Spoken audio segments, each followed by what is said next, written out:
Hey folks, it's Mr. Ray here with our next lesson in grade 12 vectors. We're working in the application unit for vectors, and we're going to continue on with the dot product of two vectors. This time we're going to look from the perspective of the algebraic form of the vectors, meaning in terms of their components. And I think you'll find this lesson a little more appealing than the previous lesson, but the two lessons actually go hand in hand. The previous lesson we looked at the geometric perspective, so we were given information about the two vectors' magnitudes and the angle between them, and we had a formula to get the dot product of them using those three values. But in most cases we're going to have the vectors drawn on a grid. We're going to know their components. Maybe not necessarily their magnitudes directly, but we can definitely get that. But in a lot of cases, we won't know the angle between the two vectors immediately. Although, again, we could calculate that. But so the definition exactly the same. Dot product of two vectors is the product of their magnitudes multiplied by the cosine of the angle between them. And the two vectors have to be in tail-to-tail position. And of course, if you remember, the dot product result is a scalar. It's not another vector, it's a scalar. So just get a number, a magnitude. So here is the formula for the dot product if we know the two vectors components, and it's actually quite nice. For example, we've got one here for R2, a formula for R2 and a formula for R3. Obviously the number of components is different. If I had vector A with components A1, A2, vector B with components B1, B2, B2, then if I did A dot B, all I do is it's the sum of the products of the corresponding components. For example, A1 times B1 plus A2 times B2, and multiply those in the X components together, multiply the Y components together, add them together. That is the dot product. Okay, much easier to do than using cosines and that. So if you notice, we don't even have to know the angle between them. We just have to know their components to get the dot product. Okay, and the formula for R3, we just add that third Z component, A3, B3, and really we just tack that on to the sum that we had for R2. So really just the same formula, just in for R3, one extra dimension there. Now all the properties we talked about in the previous lesson using the geometric vectors, they still apply. So all the math operations we did still apply. And this is very important again, mention it. Two non-zero vectors A and B are perpendicular if and only if their dot product is 0. Okay, and we're going to use that quite often in this course. Now, if we go back to the formula we learned in the previous lesson using the geometric vectors, if you remember, the formula was, and I haven't written it down here, but it's basically A dot B is equal to the magnitude of A times the magnitude of B times cosine theta. Well, this is really just the formula rewritten. I've isolated for cosine theta, but it's really the same formula. So cosine theta is equal to the dot product A dot B over the product of their two magnitudes. So this becomes quite useful in this form when we're using components, because we can get A dot B quite quickly from one of these formulas. We can also get the magnitudes quite quickly just using that Pythagorean formula. So we can get all three of these values quite quickly from the components. So if we want to get the angle between two vectors that are in component form, we would just use this formula once we got the dot product to get the angle between them. So that's quite useful. So we're still using this formula even though we have geometric. So this saves quite a bit of time. We don't have to use cosine law and sine law to get the angle between them. Okay, now this is really just repeating what I just said. This is really just taken from the textbook. So I'll just leave that. And also here, you've got a demonstration of, the dot product between them, how we can rearrange the formula to get cosine theta equal to A dot B over magnitude of A times magnitude of B.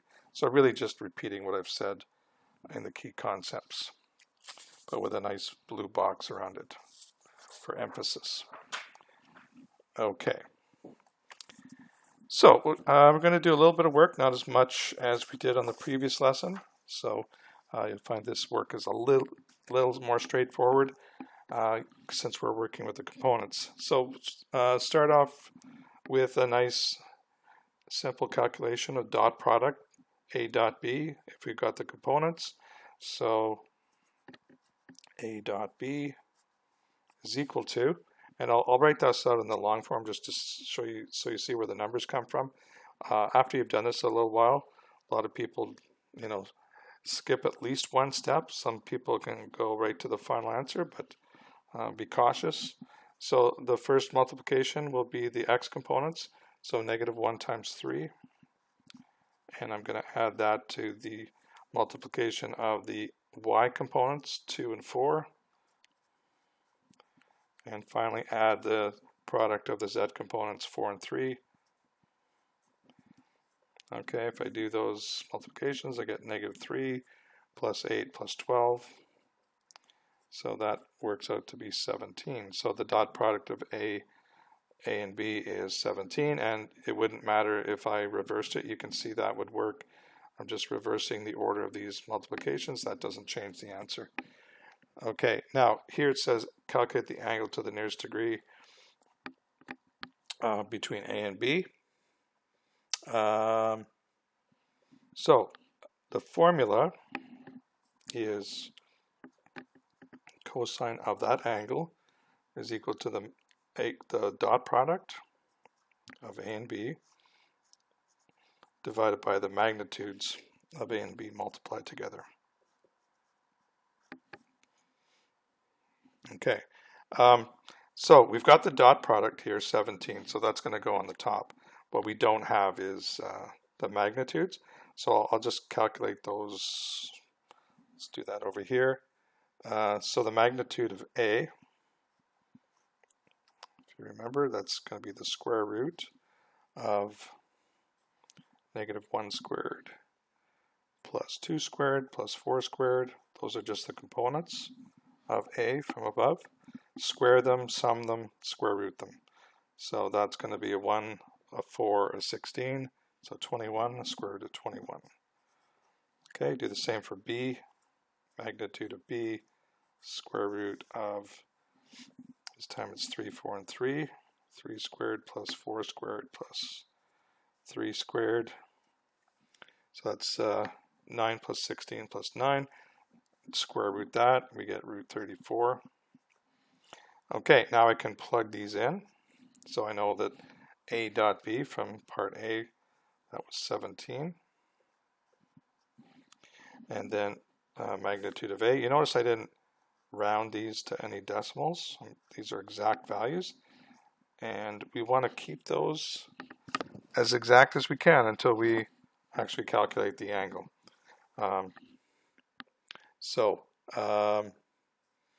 I guess at this point we can actually do the calculator work.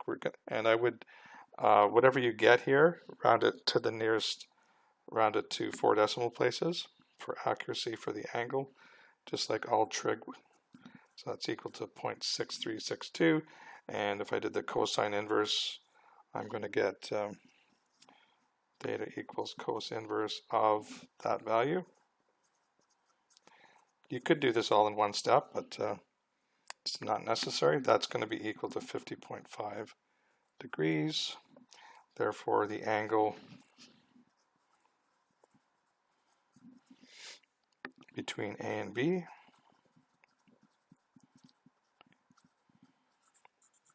is 50.5 degrees.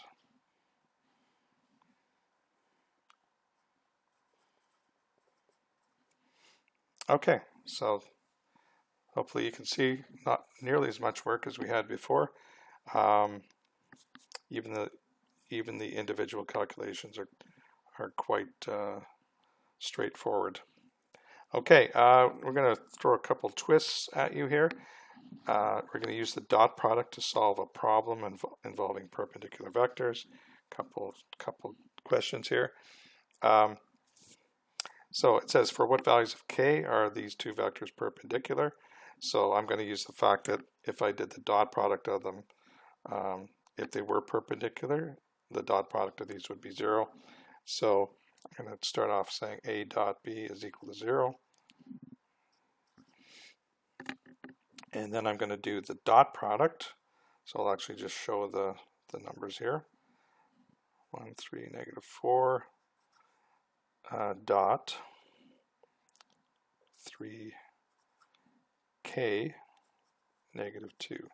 So we're actually going to find the value of k that would make these two vectors perpendicular. So we just do the multiplication like we did before. So we get, this time I'll do it a little quicker. So negative 3 plus 3k plus 8, negative 4 times negative 2 is equal to 0. If what can I do here? Combine the negative 3 with the 8, so 3k equals, I can put it over on the other side now, negative 5, and therefore k would be negative 5/3.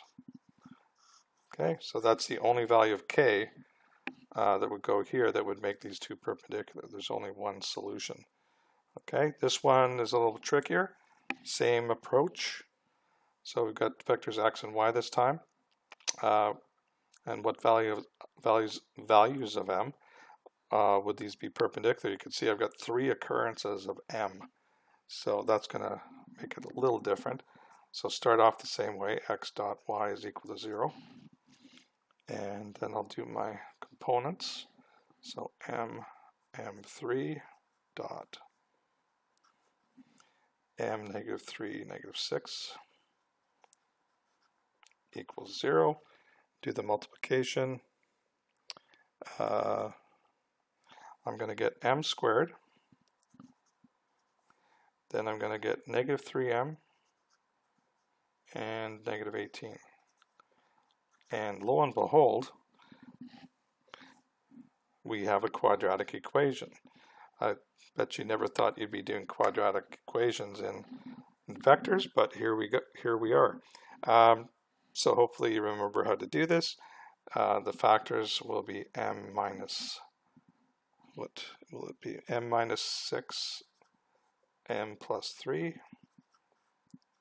and setting those both to 0, the solutions would be m equals 6 or m equals negative 3. So in this case, there's two values that you could plug in for m that would make these two perpendicular. Okay? Just a little twist on perpendicular vector through dot product. Okay, so a couple more questions we'll do here. Says using the dot product to solve a problem involving a parallelogram.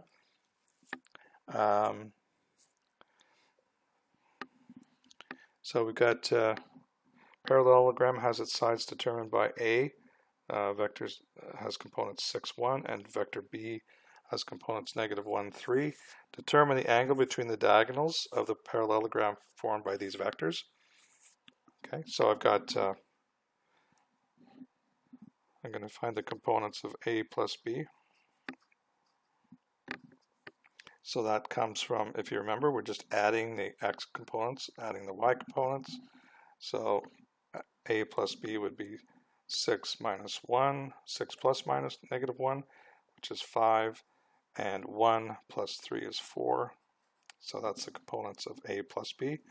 And if we did A minus B, we will have component 6 minus negative 1, which is 6 plus 1, 7, and 1 minus 3, negative 2.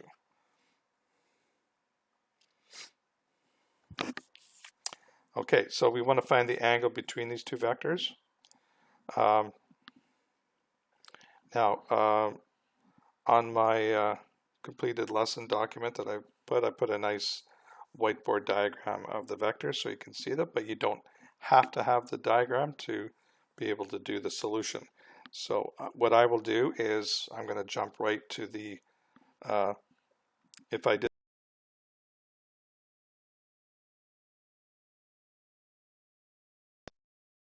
well, let's do that. Well, let's do that over here. So cosine theta, so that's the angle between a plus b and a minus b. That's going to be the dot product on the top. So I'll put it in component form here. So 5 comma 4 dot 7 comma negative 2. So the dot product of these two vectors over their magnitudes. So I'll put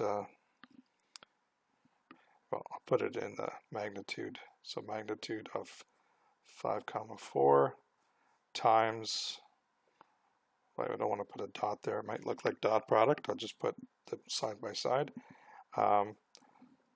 multiplied by the magnitude of vector 7, negative 2. Okay, now we do the math here, we get 5 times 7, 35, 4 times negative 2 is negative 8, so 35 minus 8 is 27. And the magnitude of 5, 4, I won't do the full calculation, but it's basically square root of 5 squared plus square root of 5 squared plus 4 squared, so that's 25 plus 16, so square root of 41 times the square root of 49 plus 4, so 53.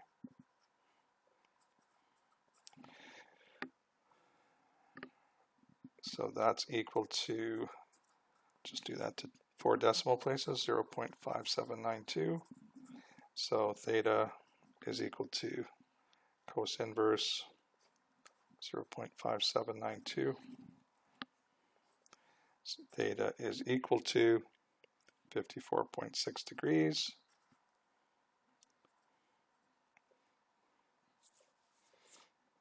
Now, interesting thing, when you get this angle between them, there's actually two possible angles. So I could draw, there's one vector, there's another. So I could be getting this angle here, which in this case, that seems about right. But it could be this other angle here, this obtuse angle. Basically, the two angles would add up to 180. So that is another option for the angle. So in this case, I will use that. I could have used it on the last example, but didn't want to spring that on you quite yet. So if I do 180 minus this angle, I get 125.4 degrees. So there's two options for the angle between them. Okay, so you can see how quickly you can do it with the components. Even doing the dot product, I don't have to do that as a separate calculation if I don't want to. And the magnitudes, if you can work it out in your head, it's basically the sum of these numbers squared. You take the square root of that result. So the only time you actually have to do any calculator work would be getting to this number and then this number, obviously. Okay, here we have determine a vector perpendicular to two given vectors. So I've got this vector A with the components given, the vector B components given. I want a third vector, I call it vector X, that is perpendicular to both of them. So remember, if you have a perpendicular vector, well, we're going to call it X. So this vector X, I'm going to say its components are X, Y, Z. Probably shouldn't give it X, but I've already done it. So, and I know that if I did the dot product of, I'll do it over here, X dot A, that's going to be equal to 0. So if I write it out as X, Y, Z dot A is 1, 5, negative 1, that would be equal to 0. So I'm going to get an equation out of this. The equation will be X plus 5Y minus z equals 0. And if I do the other dot product, x dot b, that's also perpendicular, so the dot product is 0. So here I'm going to do the same x comma y comma z dot, this time it's negative 3, 1, 2. That's equal to 0. So this would, the dot product would be negative 3x plus y plus 2z is equal to 0. So you can see I've got two equations here, column 1 and 2. Now the issue that I'm going to have here is I've got two equations of three variables. Now in order to solve equations, you have to have the same number of equations as you have variables. So what's going to happen here is I'm not going to come up with a unique solution. I'll come up with formulas for multiple solutions. So just so you're aware of that. So what I'll do is I want to eliminate one of the variables. So I believe I picked x. So if I take equation 1, multiply this by 3, I'm going to get 3x plus 15y minus 3z equals 0. And the reason why I did that is because I got a negative 3x here. Just take equation 2, negative 3x plus y plus 2z also equals 0. If I add those two together, call that equation 3, equation 2. So 3 plus 2, just so you see what I'm doing. If I add those together, I get 0x, I get 16y, and I get minus z equals 0. And I can actually, well, I can't solve this, but I can come up with a formula for z quite easily. If I add z to both sides, I know that z is equal to 16y. So let's hold on to that. Now, I'm going to take this, I'm going to sub z equals 16y into equation 1, and get x plus 5y minus 16y equals 0. So you can see I got two y terms because of that. So I get x minus 11y equals 0, and therefore x is equal to 11y. Okay, so where do we go from here? Well, you can see that I've got z written in terms of y. I've also got x written in terms of y. So all I really need is pick a value for y, and I'll come up with the required value of x and z. So what we do here, and you're going to see this later on when we do equations of lines using vectors, I'm going to replace, I'm going to let me do that over here. So I'm going to take these two and I'm going to say let y equal t. Let y equal t. Okay, and because of that, I know that, okay, x will be equal to 11y, but y is t, so x is 11t. Y we already know is t, and then z would be equal to 16t. Okay, so this is how I'm going to get my infinite number of correct vectors. So for example, I could take this and I could say if t equals 1, which is one of the possible values, my vector x, remember it's got these components here, vector x would be equal to, well, t is 1, so that's 11, 1, 16. So there's a vector that if you actually went back and did the dot product with A and with B, you would find that the result is 0. But there's a lot of other potential answers here. You could let x be any well, any number. I wouldn't use 0, but I could use any integer that I'd like to. Okay, so that's how you do a question like that, where you would think maybe I just have to do a lot of guessing to find a vector that's perpendicular. That would take you approximately forever. But this methodical way of doing it, using the dot products equal to 0, come up with